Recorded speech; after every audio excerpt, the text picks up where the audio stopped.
Saludos, ¿qué tal están? La situación de la sanidad andaluza y por ende de la jiennense está siendo uno de los asuntos que más debate social y político está teniendo.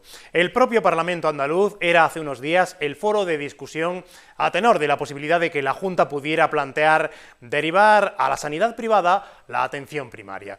Es lo que han denunciado desde el Partido Socialista al acusar, tomando como base el borrador de la orden que actualiza los presupuestos y tarifas de los convenios y conciertos que suscribe el Servicio Andaluz de Salud. Desde esta formación se acusa al gobierno andaluz de querer implantar el modelo Ayuso y de convertir la sanidad andaluza en una sanidad a la madrileña. Algo que desmiente la propia consejera de Salud, que desmentía a Catalina García al afirmar que no se va a privatizar nada y que lo que se pretende con este debate es confundir a la opinión pública. A esto sumemos las declaraciones que ha realizado esta misma semana en Jaén el secretario general de los socialistas andaluces, Juan Espadas, que denunciaba que el Hospital de Jaén es el segundo en Andalucía con la mayor lista de espera quirúrgica. Ángeles Ferriz, vicesecretaria del PSOE andaluz, muy buenas. Hola, ¿qué tal? ¿Cómo estamos? Gracias por atender la llamada de Al Detalle de esta casa. Si yo le preguntara, ¿se está privatizando la sanidad andaluza? Sí, con total rotundidad. Desde que el PP pisó San Telmo tenían una hoja de ruta premeditada, perfectamente trazada, y era hacer negocio con algo que es fundamental para cualquier familia, para cualquier persona, que es la salud.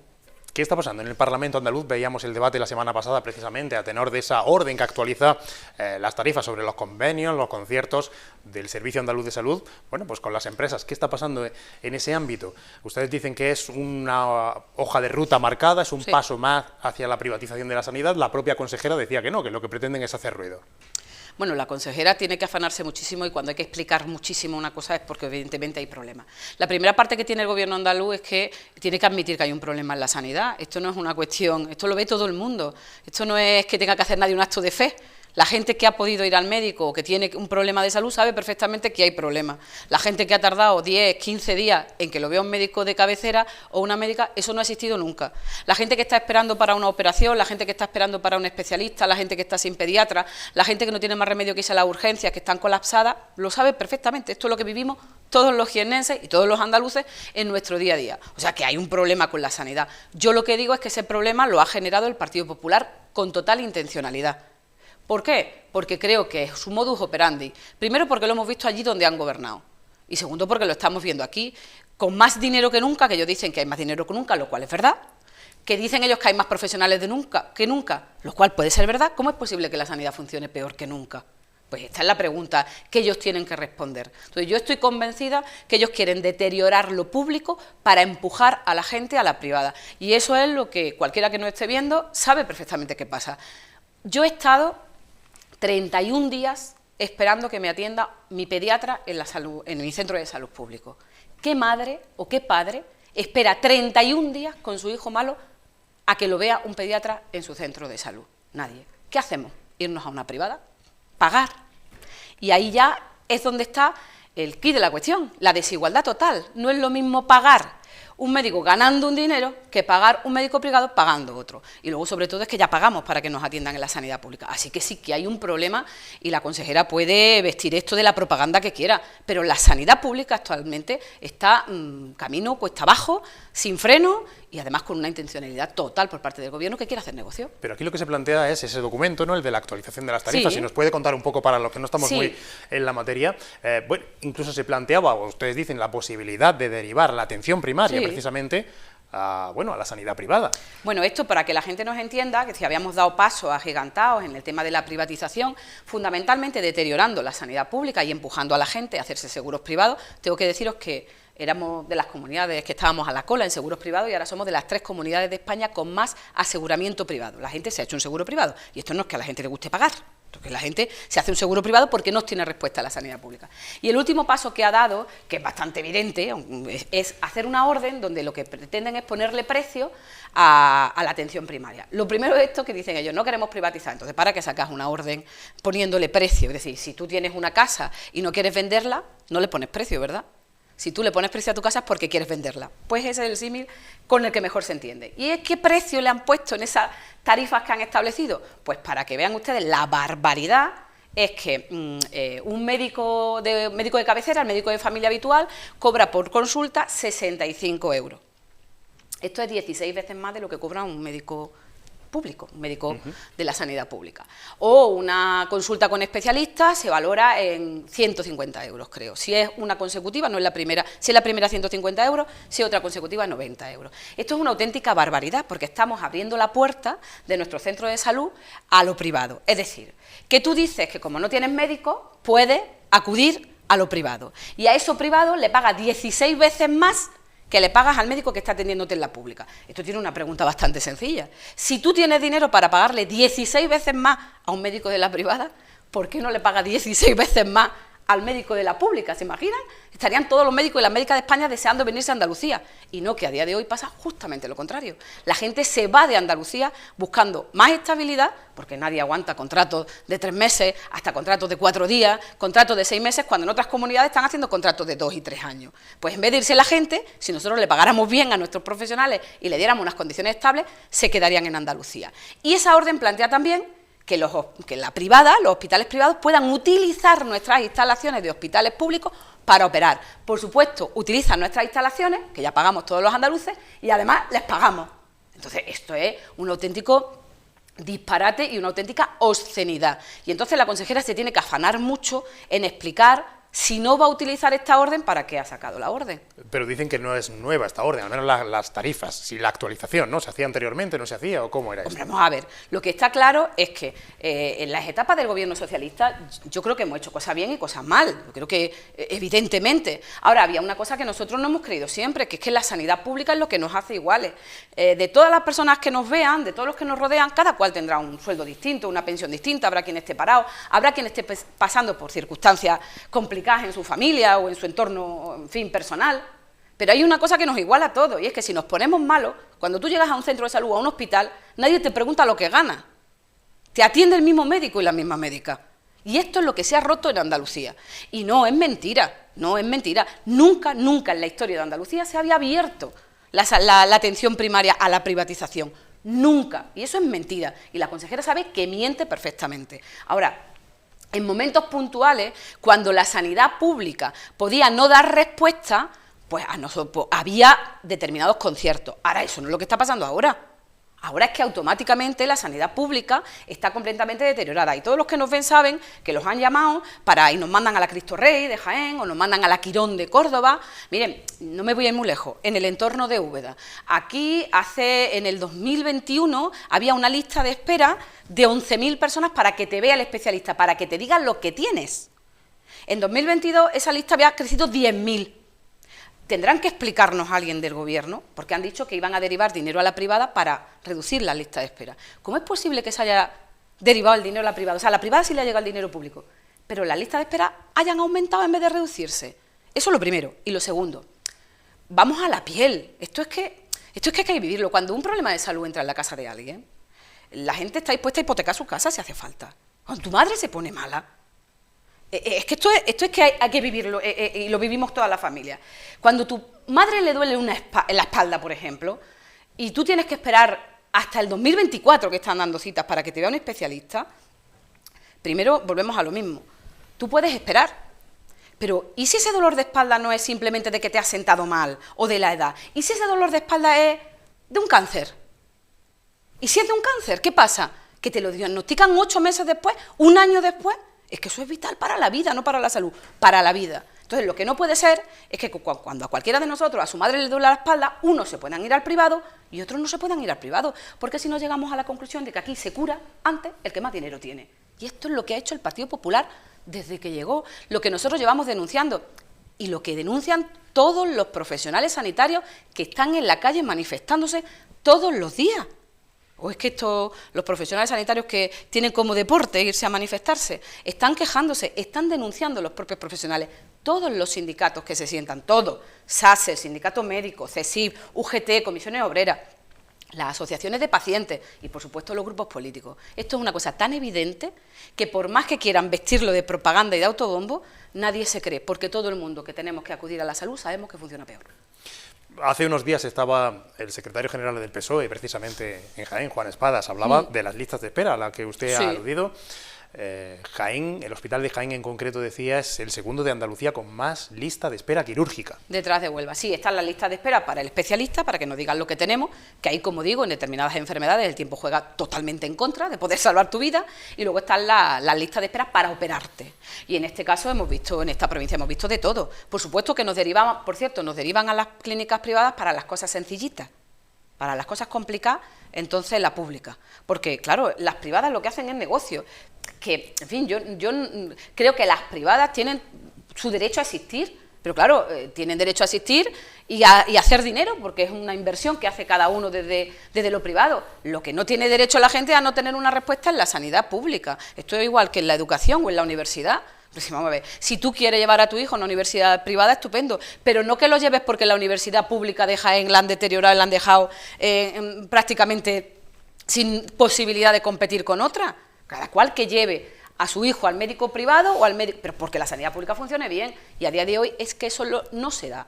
Y efectivamente, somos la segunda provincia, en el hospital concreto, en el hospital del complejo hospitalario de Jaén, somos la segunda provincia en lista de espera quirúrgica, pero es que podemos hacer un recorrido por absolutamente todos los hospitales, ¿eh? El hospital de Andújar lo están desmantelando completamente, de especialidades. Es decir, os pongo un ejemplo, tendría que haber 6 intensivistas. Intensivistas son fundamentales para poder operar.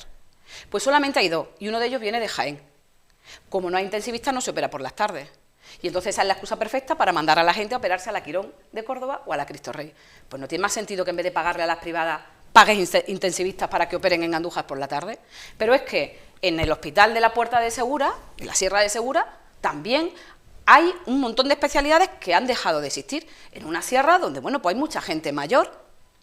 ¿Qué han hecho? Pues como han abierto el hospital de Andújar a medio gas, pues entonces se llevan los especialistas de la Sierra de Segura, se los llevan a Cazorla, que lo abren a medio gas. 3 años lleva el hospital de Cazorla al 15%, que dicen ahora que lo van a abrir. Anuncian ahora en marzo, sí, ¿no? Que entrará... pero con trampa, dicen que lo van a abrir, hombre, que ya era hora, después de 3 años, teniendo más dinero que nunca. Está bien que lo abran, porque lleva 3 años con una pandemia de por medio, el hospital al 15%, sin urgencia, sin posibilidad de operarte, y ahora cuando lo abren, le dicen a los cazorleños y a las cazorleñas que se cargan el centro de salud del pueblo y se lo llevan al hospital, que ha tenido que salir el pueblo entero a decir, oye, ¿cómo no vais a cerrar el centro de salud? Entonces, esto es siempre un no parar. Y entonces, al final, nosotros siempre decimos que hay una hoja de ruta premeditada, porque de verdad es que no se puede entender que tú tengas más dinero que nunca y la sanidad pública funcione peor que nunca. Y sobre todo que hayan aumentado las derivaciones a la privada de manera exponencial, es decir, pero una barbaridad. Estamos en los primeros de la lista de todo, y luego, sin embargo, estamos los últimos de la lista en gasto por habitante, en cama, en UCI, en TAC, estamos, en fin, y luego la satisfacción de los propios usuarios. Yo creo que hay muchas cosas en las que es muy difícil engañar a la gente. Una de ellas es la salud. Ha puesto como ejemplo también la Universidad de Jaén. Hablando de la Universidad de Jaén, la plataforma en defensa de la Universidad de Jaén hablaba el otro día, pedía una discriminación positiva hacia las universidades, las entidades más jóvenes, decían, ¿no? Sí. ¿Qué opina usted de esta propuesta? Bueno, yo es que creo que el PP, es decir, su hoja de ruta es la misma para la sanidad que para la universidad. Estamos viendo, por ejemplo, cómo van a autorizar ahora universidades privadas que no tienen el informe favorable de absolutamente nadie. Vamos, el propio consejero de universidad votó en contra cuando era rector, ahora ya es consejero y entonces, pues bueno, pues ya está en otra tesitura. Pero miren, la Universidad de Jaén es una universidad que tiene 30 años, que ha sido pilar fundamental para esta provincia, una provincia eminentemente rural, donde, bueno, pues la gente que quería estudiar en la universidad tenía que irse a otra provincia. Eso es fundamental. Y además ha hecho muy bien sus deberes. En 30 años es una universidad competitiva, una moderna, atractiva para mucha gente, y ahora de pronto, sin venir a cuento, teniendo más dinero que nunca, el gobierno de Moreno Bonilla le pega un hachazo directamente, le pegan un hachazo brutal. Y por eso existe, alguien se pregunta por qué en 30 años no había existido nunca una plataforma en defensa de la universidad pública, porque nunca había sido atacada tan brutalmente. Y esa plataforma, que representa a toda la sociedad, porque hay colegios profesionales, porque hay cámaras de comercio, porque están los propios catedráticos, decanos, porque está, en fin, empresarios, periodistas, en la sociedad civil de Jaén, lo único que le estamos diciendo al señor Moreno Bonilla es que la Universidad de Jaén no se toca. Entonces tú no puedes hacer y pegarle bocadito a la universidad para hacerla menos competitiva y menos atractiva y sin embargo abrirle las puertas de par en par a universidades privadas. Es el mismo modelo, quien tenga dinero se lo paga, pero ¿y quien no puede? Y eso es un poco, bueno, yo creo que en esto se basa todas las políticas de igualdad que hemos defendido siempre el Partido Socialista. Hay 10 universidades públicas, tú no puedes establecer un sistema de financiación y que a Jaén le pegues un ataque brutal, la discrimines, la castigues, porque no hemos hecho nada para que nos castiguen. Lo que tú tenías que estar haciendo es apostando por las universidades públicas, dándole precisamente más financiación, y sobre todo a una universidad como la de Jaén, que, como digo, ha hecho sus deberes perfectamente. Estamos a 3 meses de las elecciones. Sí. ¿Cómo afronta el PSOE este nuevo proceso hacia los comicios municipales? Bueno, parece que siempre estamos de elecciones, la verdad, pero Sí, este tres, ¿no? proceso quizá es uno de los procesos al que nosotros le ponemos más cariño, porque las municipales es las elecciones más cercanas, donde la gente conoce a sus candidatos y a sus candidatas, pero los conoce de verdad, que se cruza con ellos por la calle. Y miren, nosotros lo hacemos con la mayor de las ilusiones, pero también con la completa convicción de que nuestros alcaldes, nuestras alcaldesas, concejales y concejalas han hecho muy bien su trabajo, por cierto, en unos años muy duros, donde en muchas ocasiones han estado bastante solos. Me refiero fundamentalmente a la pandemia.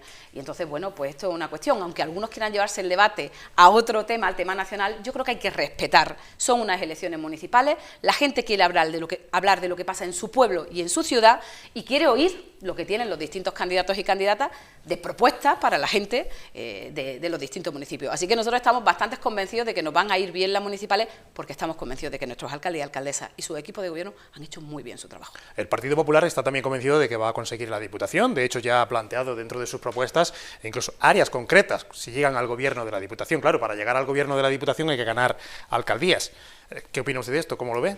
Bueno, yo creo que el Partido Popular de Jaén tiene todo el derecho a querer aspirar a lo que sea, es normal, nos presentamos a una elección y todos queremos ganar. Yo lo único que le pido al Partido Popular de Jaén es que defienda la Universidad de Jaén, que defienda la sanidad pública en Jaén, que defienda el Hospital de Úbeda, el Hospital de Andújar, el de la Puerta de Segura, el de Alcaudete, el de Alcalá la Real, el de Linares, el de Úbeda. Al final hay que defender Jaén, y cuando nosotros somos representantes por la provincia de Jaén, gobierne quien gobierne, tiene que defender esta provincia. Y el PP todavía, esa asignatura es una asignatura pendiente, porque no puede uno estar de acuerdo con todo lo que pasa, aunque eso sea malo para Jaén. Y a día de hoy, la verdad es que la Junta de Andalucía deja mucho que desear en su gestión en esta provincia. Y para llegar a la Diputación y para llegar a las alcaldías, pues primero tienes que defender con uñas y dientes esta provincia. Como digo, gobierne quien gobierne.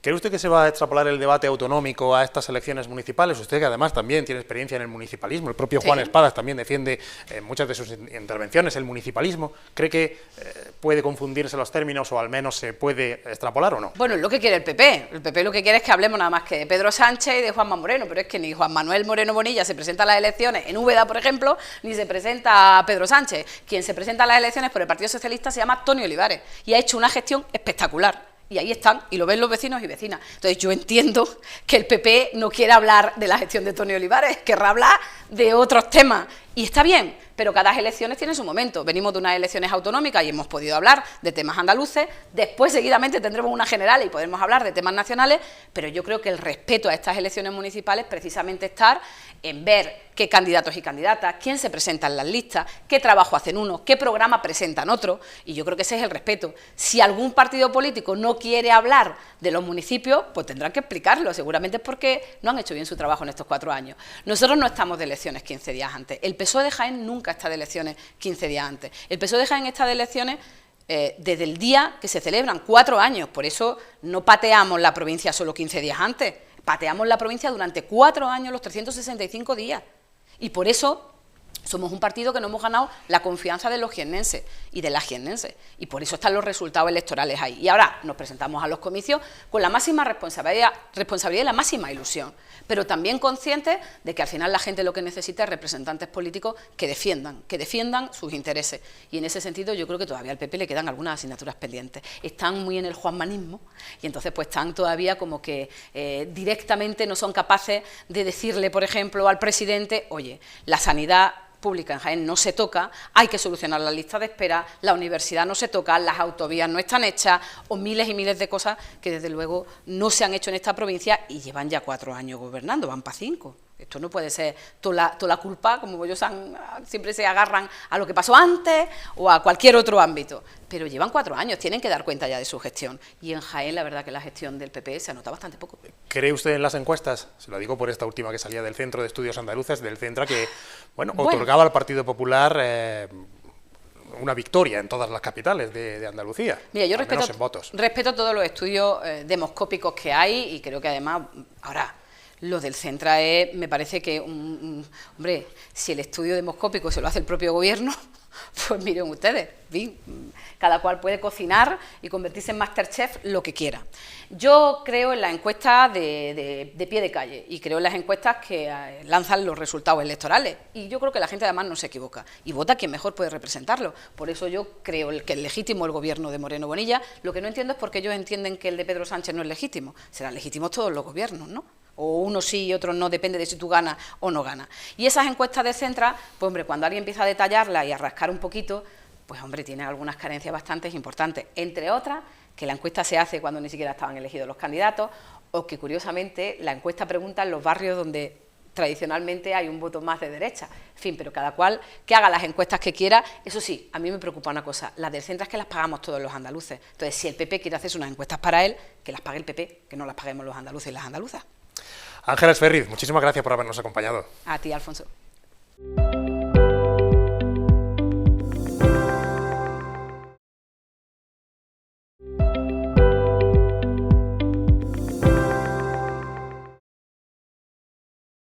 Seguimos en este Al Detalle. Vamos a abrir ahora un amplio bloque de cultura, de iniciativas culturales. Verán, y vamos a empezar por el Obispado de Jaén y por la Universidad de Jaén, porque hace unos días conocíamos que se firmaba un convenio, un acuerdo de colaboración entre ambas instituciones. Es cierto que ya había uno del año 2010, ahora se actualiza y se introducen nuevas cláusulas de colaboración, fundamentalmente en la investigación del patrimonio cultural y en la realización y divulgación de actividades culturales. Para ahondar en este asunto, hemos invitado hoy a Juan Pedro Moya. Él es el delegado de Pastoral Universitaria del Obispado de Jaén, quien ya nos acompaña.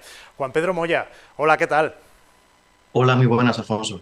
Gracias por atender esta llamada. ¿En qué consiste este convenio de colaboración? Como bien decía, no arrancamos de cero, sino que ya en el año 2010, con don Ramón de Hoyo López, se firmó el primer convenio con la Universidad de Jaén, en el que principalmente se pretende crear un marco de actividades culturales, sobre todo, ¿no? Mediante el cual tanto la universidad como la diócesis de Jaén puedan tener esa mutua colaboración. Es importante el hecho de que se haya renovado el convenio, porque permite esa vinculación y llevar esos dos fines que tanto la universidad como la diócesis tienen, ¿no? Pues en el campo de la cultura y en el campo científico, pues poder trabajar juntos, ¿no? Durante esos 3 años que el convenio nos va a permitir establecer esa relación entre los unos y los otros. Ajá. Ahora hablaremos, si le parece, de las novedades que introduce esta nueva rúbrica, pero ¿de dónde partimos? Exactamente, ¿cómo surgió ese convenio del año 2010? ¿Qué se planteaba? ¿Qué necesidades se cubren? Pues nace como ahora mismo se encuentra el hecho también de querer haberlo renovado, ¿no? El hecho de que la diócesis de Jaén y la universidad tienen esos fines comunes y sobre todo el trabajo, ¿no? Y de repercusión con el alumnado, profesorado y con la sociedad, ¿no? En el que se pretende que desde un ámbito tan importante como es la universidad, pues nosotros le podamos facilitar, ¿no? a todo ese ámbito universitario la posibilidad de ofrecerle pues otra ala, ¿no? A la luz del documento que San Juan Pablo II escribió, ¿no? De Fide Ratio, la unión de la fe y la razón como esas alas que permiten al hombre elevarse a la verdad, pues se crea ese convenio, ¿no? Dos instituciones importantes, como es la Iglesia, como es la universidad, que desean tener un trabajo común en favor pues de todo ese campo universitario, en el que entran no solamente los alumnos, sino también el profesorado y todo el personal que trabaja en la universidad, ¿no? En aquel momento ese era el deseo, ¿no? De crear un marco de actividades culturales y de investigación con la universidad, y ese es el hecho de ahora querer nuevamente, ¿no? Lo que se ha pretendido es renovarlo e incluso poder entrar con unas realidades nuevas, que son las que a nosotros también nos alegran, ¿no? Poder haber llegado a ese encuentro y a ese convenio con la universidad. Ahora hablamos de novedades, por ejemplo, como realizar visitas culturales, ¿no? A espacios, como una forma de acercar el patrimonio y también participar en actividades como la Noche en Blanco o la Noche de los Investigadores. Sí, es cierto que todo eso ha quedado reflejado ahora en el convenio, pero también es verdad que como el transcurso entre un convenio y otro es amplio, son 13 años, pues ya hay muchas de estas realidades que ya se estaban haciendo. La noche en blanco, la noche de los investigadores, junto con la visita a la catedral guiada y otro tipo de actividades culturales, ya se venían realizando. Lo importante es que todo eso ahora ha quedado reflejado bajo este convenio. El hecho del compromiso, por una parte, de las obligaciones de la universidad y, por otra parte, las obligaciones del obispado, ¿no? Si por un sitio la universidad pues, está en ese tema de poder visitar los espacios religiosos, el marco de la Noche en Blanco, la Noche de los Investigadores, los conciertos en la catedral, la recuperación de la presentación de teatros clásicos, ofrecer los espacios, ¿no? para poder dar, que es una novedad que ofrecerá el convenio, ¿no?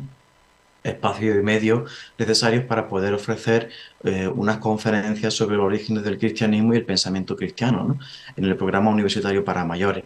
Bien, hay una serie de compromisos por ambas partes, en la parte cultural y sobre todo lo que concierne más al tema de la catedral, pues ya se estaban realizando. Lo importante ahora es que todo eso queda reflejado y bajo un convenio. Nos ha llamado la atención precisamente esa iniciativa de recuperar representaciones de teatro clásico, por ejemplo, en la Plaza de Santa María, en la lonja de la Catedral, en Jaén. ¿Habría posibilidad, se plantea, de hacerlo, estas representaciones en otros lugares de la provincia? No sabría decirte. Sí sé que partimos de ese hecho de que se pretenden recuperar en el ámbito y en el marco de la Catedral de Jaén.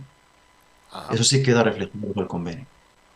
También hablamos de desarrollar actividades académicas, como se ha comentado aquí, en investigación, conferencias, ¿exactamente en qué? Es- Exactamente. Hay dos puntos importantes que en el ámbito formativo, no sé si podemos decir académico, porque lo que nosotros ofrecemos son conferencias formativas, pero desde un punto divulgativo, ¿no? Porque no entra en el programa pues de créditos de lo universitario, ¿no? Lo que nosotros ofrecemos son un ciclo, podemos ofrecer es ese ciclo de conferencias de origen del cristianismo, el pensamiento cristiano, en concreto ese programa universitario de mayores, que es verdad que tiene una amplia repercusión porque son 5 sedes las que tienen en la provincia con un total de unos 800 alumnos, ¿no? Inscritos en este programa de mayores, en diferentes sedes, ¿no? Eso ya es interesante, conjuntamente con el poder ofrecer el marco de las Jornadas Culturales de Santo Tomás que la Diócesis de Jaén realiza de forma anual. De hecho, hace cuestión de unos días que se terminaron, ¿no? Y siempre tienen también ese marco en el espacio cultural, pero evidentemente con un trasfondo y con una luz religiosa, ¿no? Ujú. ¿En qué otros proyectos trabaja la delegación de Pastoral Universitaria? Bien, yo como delegado de la pastoral universitaria tengo esa función delegada por el obispo del acompañamiento espiritual de aquellos que lo requieran, ¿no? Tanto alumnos como profesores como personal de la UJA, ¿no? Es mi presencia, mi estar en medio del ámbito universitario tiene ese fin, ¿no?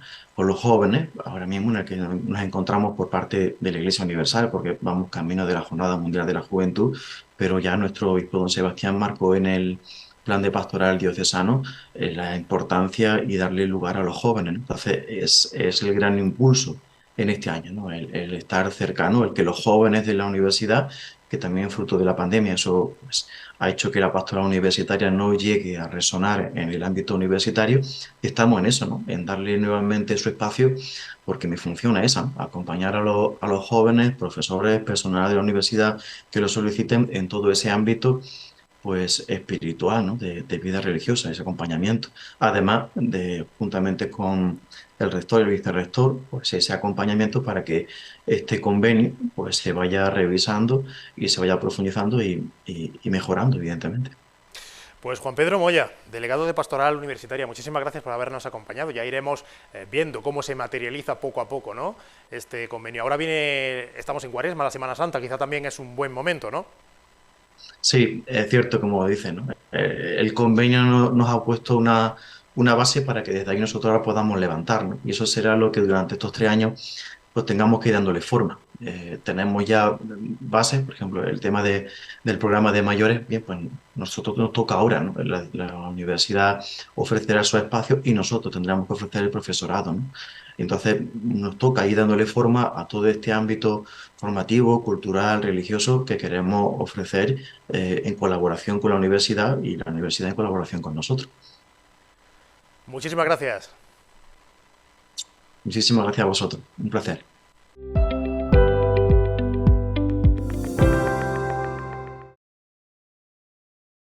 Decíamos que íbamos a abrir un bloque cultural en estos últimos minutos y en nuestro cierre vamos a seguir con la cultura. Vamos a hablar de cine y en concreto de la muestra de cine inédito, de cine español inédito en la provincia de Jaén. Es esa iniciativa, ya saben, de la Diputación Provincial de Jaén que pretende acercar hasta nuestra tierra las películas que desgraciadamente no han llegado a nuestras salas de cine por el circuito habitual, por el circuito comercial. Son 2 semanas las que lleva esta muestra en marcha, pero queda una importante cita todavía para el próximo sábado. Laura Martínez, compañera. ¿Qué tal? Muy buenas. ¿Cuál es esa importante cita?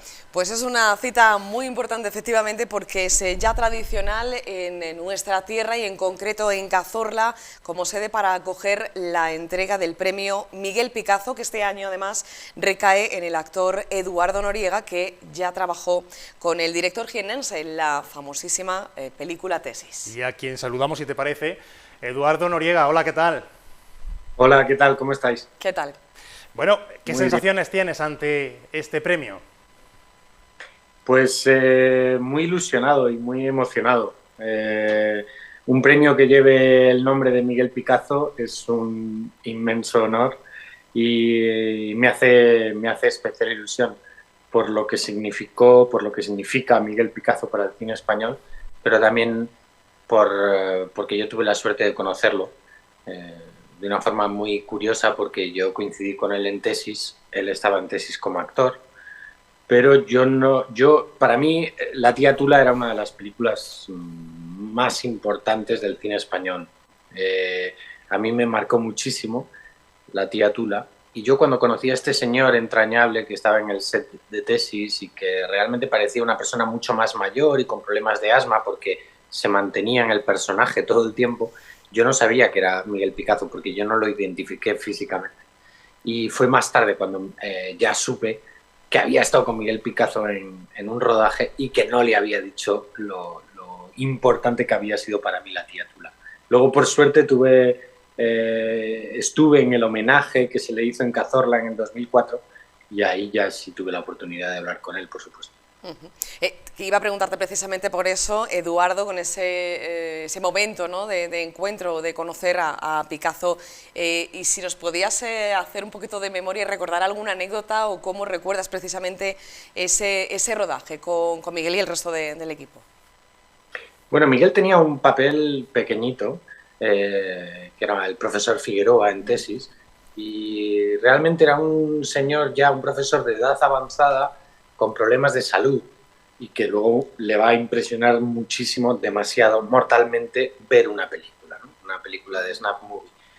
Pero yo creí realmente que este señor era un señor mucho más mayor y que era un señor que con problemas de asma y de respiración y me lo creí completamente. Yo no pensé que era un actor que estaba interpretando, yo pensé que habían puesto a un señor, al pobre, que estaba ya hecho polvo. O sea que realmente no solo le admiro por el cine que hizo como director, sino también como actor. A mí me impresionó mucho este señor y el recuerdo que tengo de él era una persona entrañable que hablaba de cine con una sabiduría tranquila, ¿no? Y era una persona muy agradable y muy sabia, que había visto muchísimo cine desde niño, por supuesto. Y en tu opinión, Eduardo, ¿cuál es el papel de la figura de Miguel Picazo en el cine español? Pues yo creo que Miguel Picazo es uno de los cineastas más influyentes que hemos tenido en el cine español. Un cineasta que ha influido como profesor en la Escuela de Cine de Madrid, pero también por los cientos de artistas, de cineastas que a partir de sus películas han decidido, han elegido una vocación, ¿no? Yo creo que ha influido muchísimo y además en cineastas muy importantes y de diferentes generaciones, porque podemos incluir a Víctor Erice, podemos incluir a Amenábar, a Almodóvar. Hay muchos cineastas de diferentes generaciones y yo creo que eso es lo más importante que se puede decir de un director, ¿no?, que ha influido en otros realizadores. Quería preguntarte, Eduardo, también has mencionado ese encuentro después, en 2004, en ese homenaje a Miguel Picazo. Ya conoces esta tierra, por tanto, lógicamente, no sé qué te pareció Cazorla y ese reencuentro, ¿qué recuerdas de ese momento? Bueno, recuerdo a un Miguel muy emocionado, porque Miguel estaba muy agradecido que aún nos acordáramos de él, ¿no? Por supuesto que nos acordamos de él y además valoramos muchísimo su legado. Y eso sí que es de agradecer al Festival de Jaén, a la Diputación en su día y a Enrique Inaula, que son los responsables de este festival y de este homenaje que se hizo a Miguel y del homenaje que se le sigue haciendo, dando nombre a este premio. Y sí, he tenido oportunidad de conocer Jaén cuando vine a Cazorla, que me parece un pueblo precioso y la localización al lado de la sierra, tengo muchas ganas de repetir. Luego también es verdad que en el rodaje de Ala Triste tuve la suerte de rodar en Úbeda, en Baeza, y o sea que poco a poco voy conociendo toda la provincia. Te tengo que preguntar, evidentemente, ¿qué impresión te dio Úbeda y Baeza? Porque es un plato de cine también, ¿no? Bueno, es realmente cuando viajé allí con una película como Ala Triste, El siglo de oro, yo decía, bueno, es que esto es ideal, porque esto es real, esto es piedra, esto no es cartón piedra ni es un decorado, ¿no? Y además hay que retocar poquísimas cosas, ¿no? Algunas pinturas de señalización o algunas señales, hay poquísimas cosas que retocar para una dirección de arte y para realmente adentrarte en esas calles, en esos edificios, en esos monumentos, que es una maravilla, desde luego. Eduardo, ¿estaba prevista tu presencia en el cuarto campus Miguel Picazo en verano? No sé si tienes previsto bueno, pues acudir a esta iniciativa. Todavía tengo que confirmar fechas porque estoy pendiente de las fechas de un rodaje, pero si puedo, allí estaré. ¿En qué proyectos trabajas, ya que has sacado el tema? Ahora mismo acabo de terminar un rodaje en Francia, una serie para Disney Plus que se llama Tout va bien, todo va bien, y es una serie escrita por Camille de Castelnau y dirigida por Éric Rochant y protagonizada por Virginie Fira. Es una historia muy personal de la guionista que tiene que ver con la familia y con cómo la familia se va transformando a partir de la enfermedad de una niña, ¿no? Cómo va afectando a toda la familia y cómo se van comportando y transformando todos los miembros de la familia a partir de esta enfermedad. Bueno, por último vamos a preguntarle también a Eduardo, si te parece, Laura, ¿qué le parece esta iniciativa de la Diputación de Jaén, ¿no? Hablaba de Enrique Iznaola como coordinador, de acercar el cine, bueno, pues a donde no llega a través del circuito habitual, ¿no? Por eso es el festival o la muestra de cine español inédito en la provincia de Jaén. Bueno, me parece estupendo y que los aficionados del cine tienen que estar contentos en Jaén, porque si desgraciadamente cada vez tenemos menos cines, la gente joven pues por otros tipos de ver cine ahora mismo, como las plataformas, también la pandemia ha alejado a mucha gente del cine y yo creo que es una iniciativa fantástica porque estas semanas se ha podido disfrutar en Jaén de todo el cine español reciente que no había llegado a las salas, así que me encanta esa iniciativa y sé que ha sido un éxito de público, así que enhorabuena al festival. Sí. Pues esperamos verte muy pronto por aquí, Eduardo. Claro que sí. Allí nos vemos. Muchísimas gracias. Chao, hasta luego, gracias. Eduardo Noriega en Al Detalle. Laura Martínez, compañera, muchas gracias, como siempre. Gracias a ti, compañero, siempre. Vamos a despedir ya este Al Detalle, lo vamos a dejar aquí. Les emplazamos, como siempre les decimos, a una nueva cita. Será ya dentro de 7 días, aquí en la cadena SER y en 10 Televisión. Gracias por su atención.